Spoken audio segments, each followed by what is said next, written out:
कर्मयोग का वर्णन।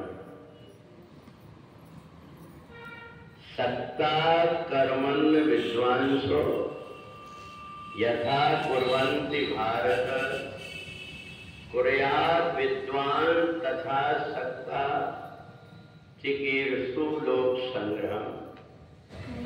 भगवान कहते हैं कि जैसे अज्ञानी व्यक्ति विषय में आसक्त होकर के कर्म करता है, वैसे ही उनको शिक्षा देने के लिए विद्वान व्यक्ति को भी आसक्ति छोड़ करके कर्म करना चाहिए। तीसरा अध्याय कर्मयोग का है।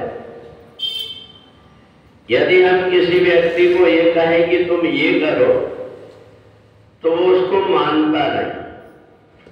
जैसे माँ अपने बेटे को अगर कुछ दवाई पिलाना रहता है तो सबसे पहले वो चम्मच को अपने मुंह में ले जाती, ले जाकर के उसको बताती ऐसे पी लो तुम भी।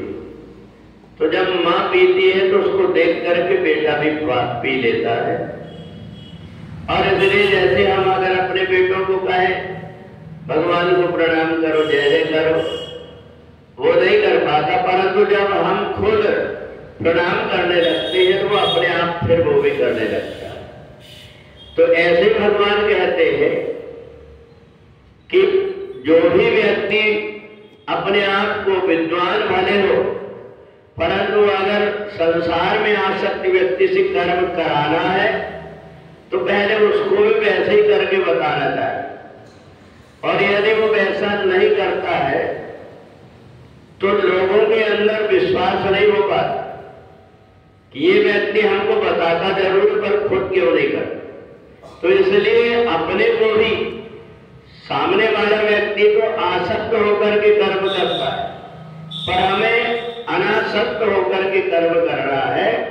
इसलिए भगवान ने तीसरे अध्याय में बताया कि गहनो कर्मणा गति। कर्म करने वाला व्यक्ति कहां उलझ जाएगा कोई ठिकाना नहीं।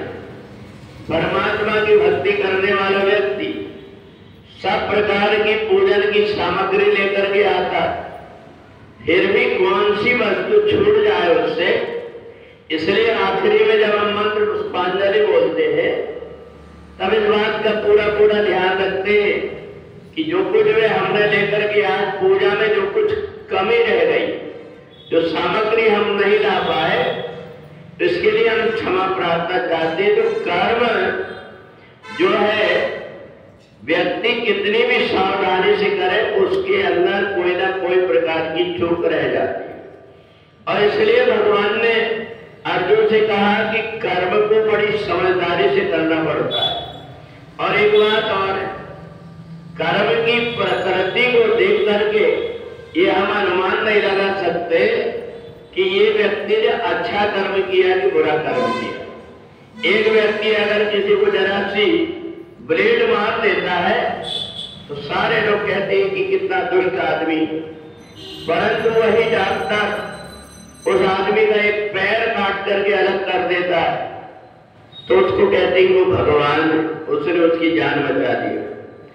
तो कर्म की प्रकृति को देख करके हम ये अनुमान नहीं लगा सकते ये कर्म अच्छा है और ये कर्म अच्छा नहीं। इसलिए कर्म करने वाले व्यक्ति को बड़ी सावधानी बरतना चाहिए और इसलिए भी सावधानी बरतना चाहिए। परमात्मा हृदय के भाव को जानते, व्यक्ति का करने का उद्देश्य क्या है ये परमात्मा देखते। और इसलिए भगवान ने देखा बड़े बड़े विद्वान व्यक्ति वेद मंत्रों के द्वारा मेरी पूजन जरूर करते, पर इनके अंदर अभी ऊंच नीच की भाव बनी हुई है।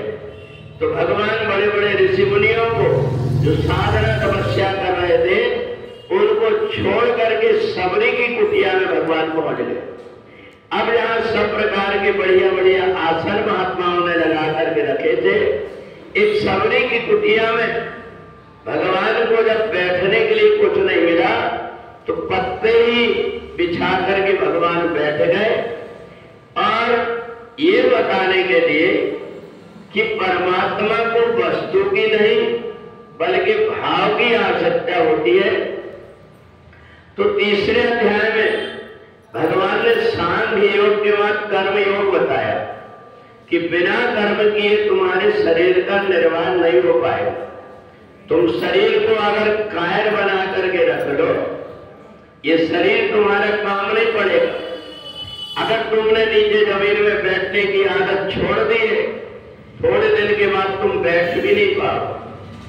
तुमने अगर चलना फिरना बंद कर दिए तो शरीर के अंदर इतने रोग लग जाएंगे, जरा से चलने में तुम्हारी सांस फूलने लगेगी। इसलिए कर्म का अभ्यास हमको बना करके रखना ही पड़ेगा।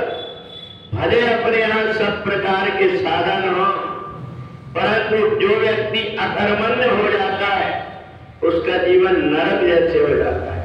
इसलिए भगवान ने कहा, अर्जुन कर्मण्येवाधिकारस्ते, कर्म तो तुमको करना ही पड़ेगा।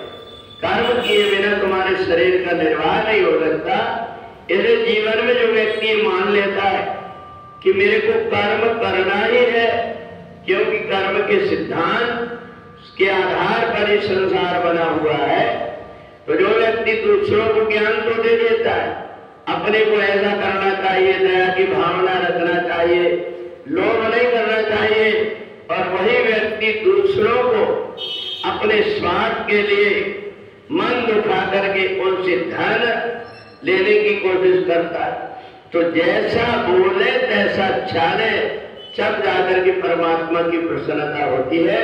तो इसलिए जीवन में जो कुछ भी हम सत्कर्म करते हैं वो हम नहीं बल्कि परमात्मा ने हमको ऐसा अवसर दे दिया कि हम सत्कर्म करने लायक है, हमारा मन सत्कर्म में लगा हुआ है। ऐसा मान करके जो व्यक्ति कर्म करता है वो कर्म करने में निपुण भी हो जाता है। जो कर्म मैं दूसरे के द्वारा करा रहा हूं उसको